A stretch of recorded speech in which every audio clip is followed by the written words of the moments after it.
Okay, so welcome to Sponsor More Downlines training video number 2. Once again, this is Edward Reformina, author of Pinoy MLM Expose ebook and the creator of Sponsor More Downlines.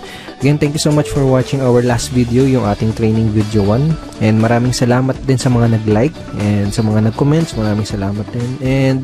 And dun sa mga nag-post ng mga question dun sa comment box sa baba, maraming salamat din sa inyo. And hindi ko pa nasasagot lahat ng mga tanong, pero I will try my best na sagutin lahat yung mga questions nyo. Once again, in this 3-part video training series, ituturo ko sa iyo yung mga secret sponsoring strategies na nadiskubre at natutunan ko na tumutulong sa akin para makapag-sponsor ng up to 23 direct downlines every single month. Ang pinaka-goal ko sa training series na to is ma-share sa iyo at maituro sa iyo yung ilan sa mga sponsoring strategies na yun, and hopefully is magamit mo din siya sa business na ginagawa mo ngayon para makuha mo yung mga resulta na gusto mong makuha. Okay? Dun sa first video, pinag-usapan natin yung mga common problems na nararanasan ng mga Pinoy networkers. And sa video 1, tinuro ko din sa iyo kung paano ka makakapag-save ng valuable time mo, ng effort at ng pera by learning how to sort out or learning how to pre-qualify your prospects. And dun sa video number 1, binigyan din kita ng ilang mga lines na magamit mo para malaman mo kung qualified ba yung prospects na kinakausap mo. Okay? Dito naman sa video number 2, ang mga pag-uusapan natin ay yung mga common MLM myths, number 1 challenge ng mga Pinoy networkers, and tuturo ko din sa iyo kung paano mo sasagutin yung top 3 most common MLM objections. Okay? So, una natin pag-usapan ay yung common myths o yung mga maling akala ng mga networkers. Ito yung mga myths na pinaniniwalaan ng mga Pinoy networkers na pumipigil sa kanila para maging successful at para magkaresulta. Okay, ano yung mga myths na yun? Una, hindi ako makapag-sponsor dahil wala pa akong resulta o hindi pa ako kumikita. Madalas mong maririnig to sa mga networkers. Kadalasang marinig mo sa kanila is hindi ako makapag-recruit, hindi ako makapag-sponsor, o wala pa akong downlines kasi hindi pa ako kumikita o kaya wala pa akong resulta. Isa to sa mga myth na pinaniniwalaan ng mga networkers, kaya madalas mo itong maririnig sa kanila. Okay? Pangalawang myth is maraming tao ang negative ang tingin sa network marketing. Karamihan ng networkers ang nasa isip nila, lahat ng taong kinakausap nila ay negative. Lahat ng kamag-anak nila ay negative sa network marketing. Okay? Isa yan sa mga myth na pinaniniwalaan ng mga networkers. Pangatlo, hindi ako makapag-recruit dahil hindi ako magaling mag-convince. Isa to sa madalas na marinig mo sa mga, even in my team, my personal team, tsaka sa mga networkers na from other companies na nakakausap ko, madalas ko narinig ito. Karaniwang sinasabi nila ay, hindi ako nahihirapan ako sa business ko, hindi ako makapag-sponsor kasi hindi ako magaling mag-convince. Okay? So, ito yung tatlong maling akala or common myths na pinaniniwalaan ng mga networkers.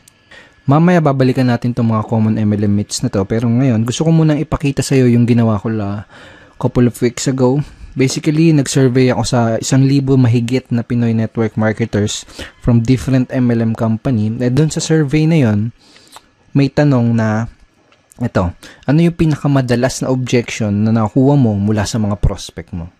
Okay, ito yung mga nagisagot nila. Ang pinakamataas na sinabi ng mga Pinoy networkers na kadalasan natatanggap nila mga objections ay ito: wala akong pera.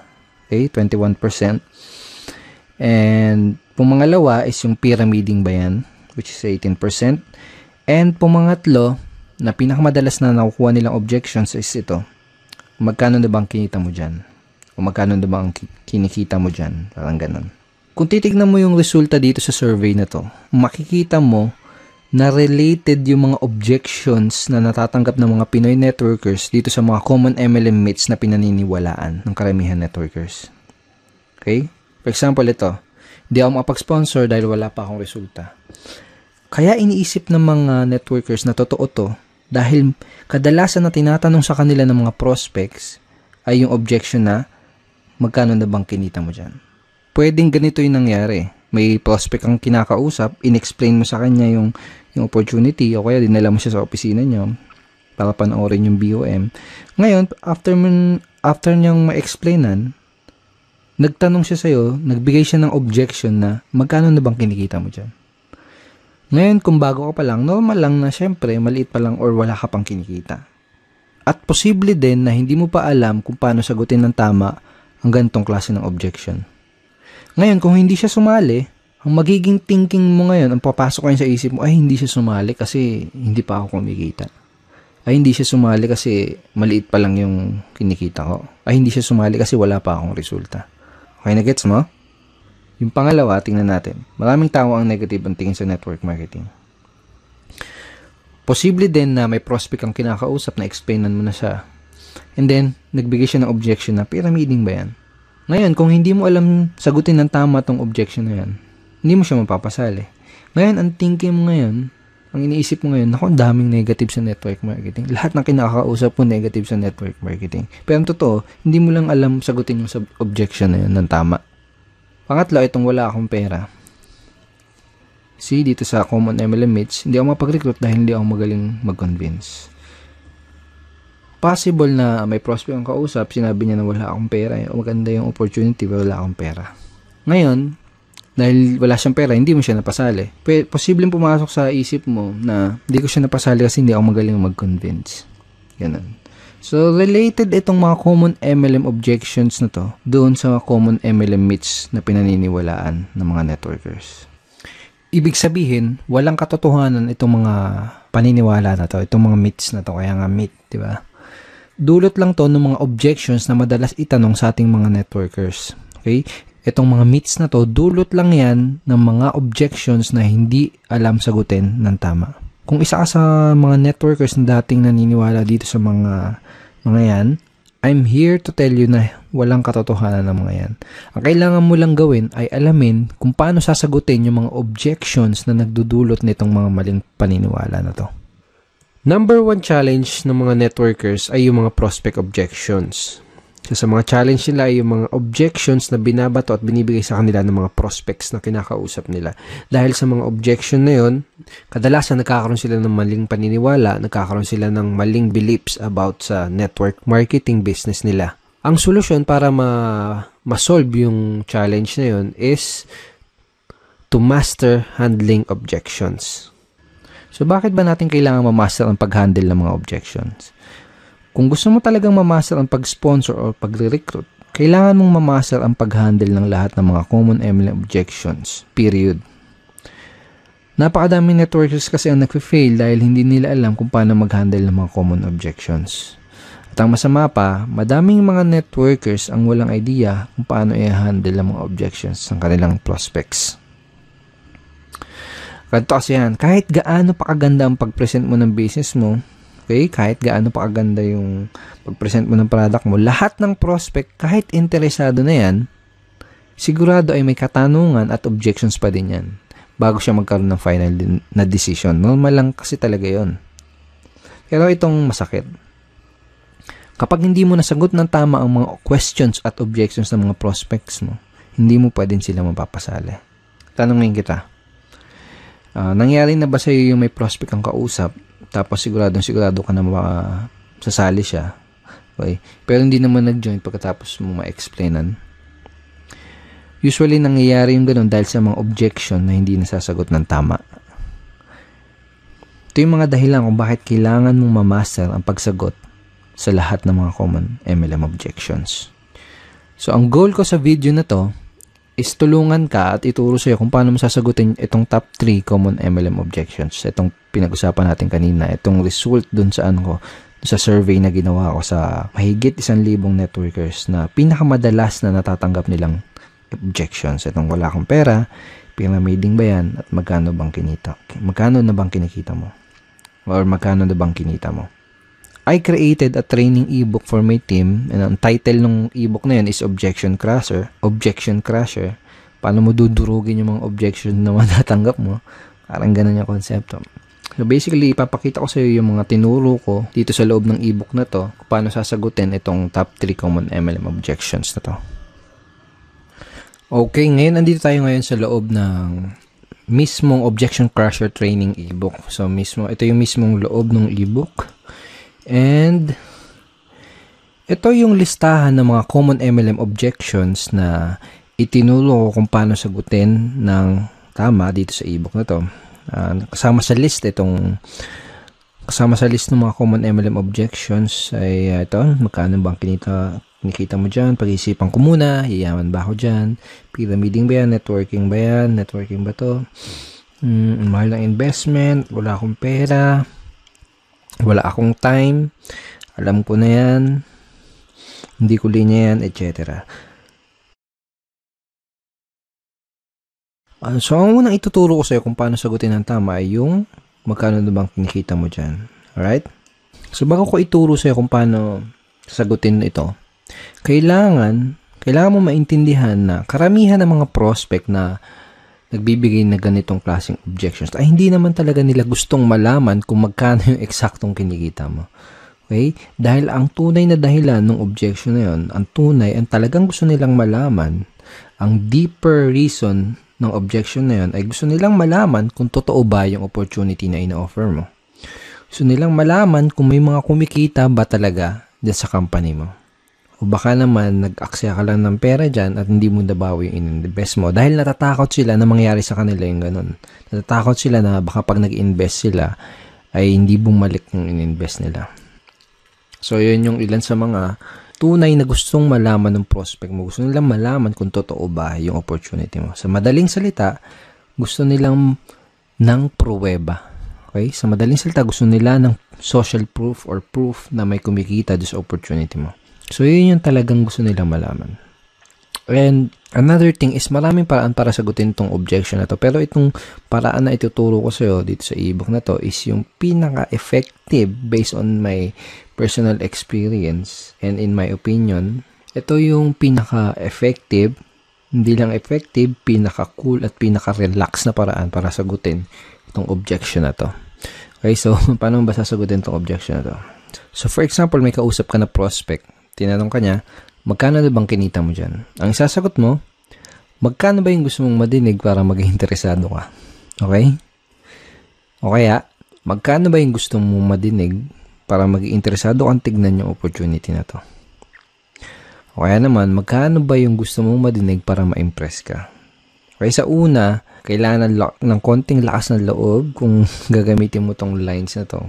Kumbaga, kailangan ng konting posture. Okay? Sa una, baka medyo mailang ka pa. Kaya sa una lang yon, kapag paulit-ulit mo na siyang ginamit, medyo masasanay ka na din. Kapag sinabi mo sa prospect, wag mo din kalilimutan na mag-smile ng konti para hindi ka magmukhang maangas or hindi ka ma-misinterpret nung kinakausap mo na nagyayabang. Alright? Okay, so ang mangyayari kapag tinanong mo to sa prospect mo, magbibigay siya sa iyo ng figure or ng amount. And hindi mahalaga kung hindi mo pa kinikita yung halaga na sasagot ng prospect mo. Kailangan lang ay may mga alam kang success stories from your company dahil gagamitin mo yung mga istorya or mga stories or kwento ng mga successful person in your company doon sa sagot mo. Okay? Kung wala kang alam ng mga storya ng mga successful upline sa company nyo, ang gawin mo, manood ka at makinig ng mga business presentation nila dahil most of the time, kinukwento nila yung storya nila kung paano sila nagsimula, kung paano sila naging successful. Okay? So, make sure na manood ka ng mga business presentation or business talk ng mga successful upline sa company nyo.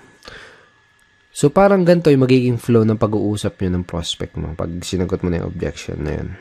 Okay? So, prospect, magkano ba ang kinikita mo dyan? Ikaw, magkano bang gusto mong madinig para maging interesado kang tignan maigi itong business na to?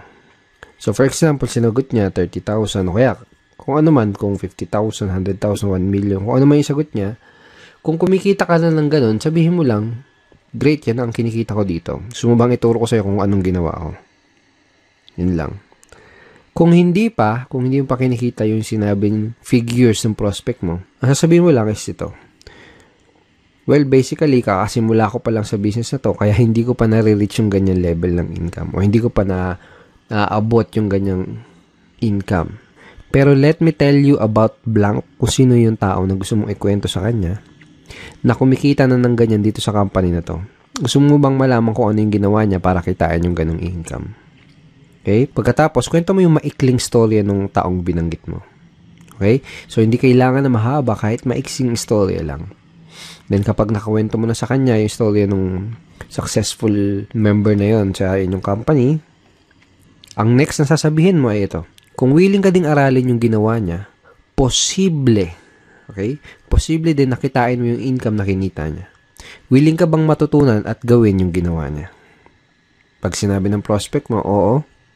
Okay, good. Ito yung unang gagawin mo para makapagsimula. Okay? So, hindi mo lang nasagot yung objection, possible pa na maklose mo siya doon sa business mo. These lines are very, very powerful. So, use this kapag may na-encounter ka na ganitong objection. Magkano na bang kinikita mo dyan? Okay? And again, sinabi mo dun sa prospect mo na possible. Posible din nakitain niya. Ibig sabihin, hindi mo ginagaranti. Okay? Sinabi mo, posible.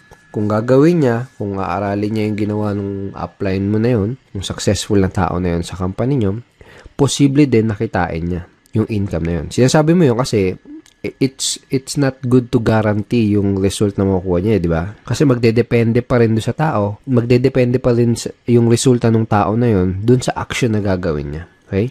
And last tip, maganda rin na idea kung ipapakilala mo siya doon sa mga successful and higher uplines doon sa team nyo or sa company nyo.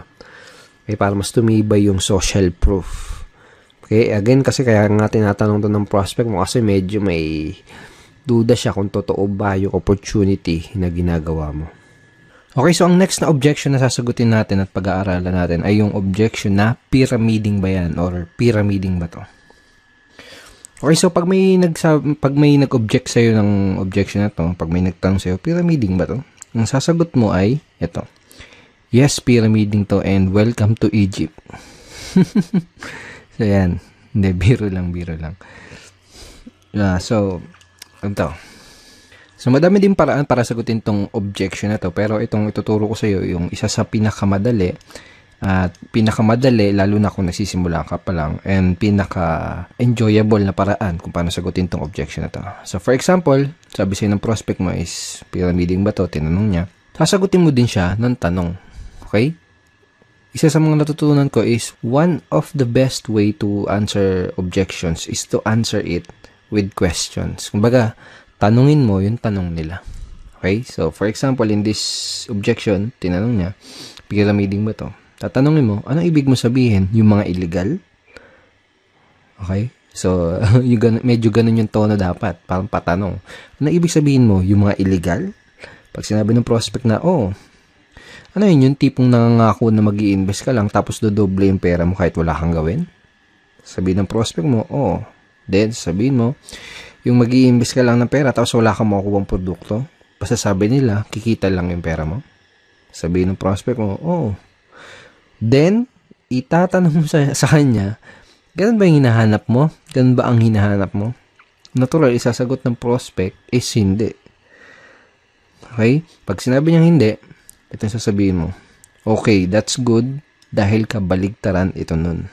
So, in that way, ipinaalam mo sa kanya, kumbaga dito sa paraan na to ng pagsagot dito sa objection na to is parang dinefine mo kung ano yung pyramiding. At sinabi mo sa kanya na yung business mo, yung opportunity mo, is kabaligtaran ng definition na yun ng pyramiding. Of course, I'm assuming and dapat napakita mo na din sa kanya yung mga legal documents na magpapatunay na legal nga yung company nyo. Pero kaya ako tinuro sa iyo yung ganitong paraan is mostly kasi ng mga prospect mo na magbibigay ng gantong klase ng objections ay yung mga tao na hindi educated or walang idea sa difference o pagkakaiba ng pyramiding kumpara sa legitimate network marketing opportunity. So, mas magkakaroon ng sense sa kanila yung ganitong simpleng conversation lang. Okay, so use this simple objection handling script next time na may prospect na magtatanong sa'yo ng pyramiding ba to or pyramiding ba yan. Now, ang susunod na objection ay yung wala akong pera. Ang unang kailangan mong maintindihan ay may dalawang klase ng prospect na nagsasabi ng ganitong klaseng objection. Yung isa ay yung wala talagang pera at yung isa naman ay yung mga nagpapalusot lang. Okay? So, let me share you. Dati, nung nagsisimula pa lang ako sa network marketing, is madalas ko natatanggap tong objection na to. Pero ngayon, never. As in, never ko na siya natatanggap. Dahil remembers dun sa training video number 1 natin, chinare ko sa'yo, At sinabi ko sa iyo na kina-qualify o sinusort out ko maigi yung prospect ko bago ko ipakita sa kanya yung business presentation ko. Kumbaga, kung wala silang sapat na reason why, hindi ako mag-aaksaya ng panahon para ipakita pa sa kanila yung business dahil alam ko na mag-aaksaya lang ako ng oras at alam ko na magpapalusot lang sila. So, kung may nagbigay sa iyo ng ganitong klase ng objection, ang unang kailangan mong malaman is kailangan malaman mo kung nagsasabi ba sila ng totoo or kung nagpapalusot lang ba sila. So, paano mo malalaman yun? Tatanungin mo sila. Okay, tatanungin mo sila kung totoo ba na wala silang pera. So, paano mo gagawin yun? Ganito, simple lang. Pag sinabi ng prospect na wala silang pera, tatanungin mo sila. Pwede bang magtanong? Tanong mo, okay lang ba sa'yo kung magtapatan tayo sa isa't isa? Ibig mo bang sabihin ay interesado ka sa business na to pero wala ka lang pera? O sinasabi mo lang na wala kang pera dahil mabait ka lang na tao at ayaw mo kung ma-offend kaya hindi mo kagad masabi na hindi ka interesado? Okay? So make sure to smile again. Kapag sinabi nila na hindi talaga sila interesado, just let them go. That person is not right for your business. Pwede mong sabihin na I understand, hindi naman kasi talaga para sa lahat ng business na to. Ang hinahanap lang namin ay interesado at yung talagang pwedeng matulungan na opportunity na to. And thank you for your time. Ganun lang. Be professional. Okay? Hindi mo kailangan ipagpilitan yung opportunity mo dahil network marketing is a sorting business. Okay? Naghanap lang tayo ng mga tao na magiging interested dun sa in-offer natin. Alright? So, for example, kung sinabi naman ng prospect na interesado talaga siya pero wala lang talaga siyang pera, ganito yung pwede mo sabihin sa kanya. Okay, so ganito. Unang gagawin mo is makikisimpatya ka or makikisimpatize ka dun sa situation ng prospect mo. Parang ganito. Naintindihan ko yung sitwasyon mo. Nung una ko nakita tong business na to, ganyan din yung sitwasyon ko at ganyan din yung sinabi ko. Wala akong pera. Pero na-realize ko, kung wala akong gagawin na paraan at kung wala akong gagawing bago, wala di mangyayaring bago. Kung 5 years ago, sinasabi ko yung salitang wala akong pera, malamang 5 years from now ay paulit-ulit ko pa ding sasabihin yung salitang wala akong pera. Kaya ang ginawa ko, gumawa ako ng paraan. Tapos, ikwento mo sa prospect mo kung ano yung ginawa mo paraan para makapag-start ng business. Well, obviously, sasabihin mo sa prospect mo to kung medyo ganito yung nangyari sa'yo bago ka magsimula ng network marketing business mo. Pero for example, kung hindi ganito yung situation mo na nag-start ka ng network marketing, pwede mong gamitin or pwede mong i-leverage yung mga istorya ng mga ibang members sa team nyo or ibang members sa company nyo. For example, ganito. Naiintindihan ko ang sitwasyon mo. Maraming tao ang ganyan din yung sitwasyon nung una nilang nakita tong business na to. Sinabi din nila na wala silang pera. Pero na-realize nila, wala silang gagawin na paraan at kung wala silang gagawin bago, wala din mangyayari sa kanilang bago. Kung 5 years ago, sinasabi nila na wala silang pera, malamang 5 years from now, paulit-ulit pa din nila sasabihin yung salitang wala silang pera. Kaya ang ginawa nila, gumawa sila ng paraan. Pagkatapos, ikwento mo yung story ng other members from your team or members from your company. Okay? Pagkatapos mo nang ikwento yung ginawa mong paraan or yung ginawang paraan ng ibang member sa team nyo, ito yung next na sasabihin mo sa kanya. Ito yung gusto kong itanong sa'yo. Gusto mo ba na habang buhay mo na lang sasabihin yung salita na yan? Wala akong pera. Okay, di isasagot sa'yo ng prospect mo? Syempre hindi. Diba? Then, tatanong mo sa kanya, ano yung pwede mong gawin na paraan? Okay? So, siya na mismo magsasabi sa'yo ng paraan na pwede niya gawin para makapag-start ng business. So, simple lang, di ba? Kayang-kayang i-apply. Okay? So, use this scripts, use this way of handling objection next time na may magsasabi sa'yo ng objection na wala silang pera. Of course, kailangan mo practicein yan. Sa unang bagsak mo, sa unang best mo gagamitin yan, medyo magkakamali-mali ka pa. Okay? Okay? It takes practice. Natural lang yun. Sa unang magkakamali ka. But use it ng paulit-ulit para masanay ka and na ma-internalize mo yung pinaka-approach or yung strategy. So, thank you so much for watching our training video number 2. I hope madami kang natutunan at I hope ma-apply mo kagad itong mga bago mong nalalaman sa business mo. Okay? At may isa pa akong good news sa'yo. May ginawa akong free PDF script na pwede mong i-download Okay? Yung download button is nasa baba ng video na to. So, download mo yan. Basically, nakalagay din sa PDF script na yan yung mga objection handling script na pinag-aralan natin dito sa video training number 2. So, download mo yan para ma-review mo palagi yung mga tinuro ko sa yung bago. Sa next training video natin, sa training video number 3, ang mga pag-uusapan natin na ito. Pag-usapan natin yung most important skill na kailangan mong matutunan as a network marketer or MLMer and a direct seller. At yun ay ang closing skill. Okay? And ituturo ko din sa iyo, bibigay ko sa iyo yung super effective closing line na ginagamit ko to sponsor up to 4 downlines in 1 day. Okay? So, matagal ko na ginagamit tong closing line na to and it's very, very effective and very, very powerful. So, don't forget to check your email for our training video number 3. Papadala ko tong training video number 3 sa email mo sa isang araw. Okay? Papadala ko yung link ng training video number 3 sa isang araw. Alright? At kung hindi mo pa nakiklik yung like button sa baba ng video na to, please click like and wag mo din kakalimutan na mag-comment at kung may katanungan ka, kung may any questions ka, i-post mo lang dun sa comment box below this video and I will try my best na sagutin yan personally. Alright? Once again, Edward Reformina here and thank you so much and see you in our training video number 3. Bye-bye.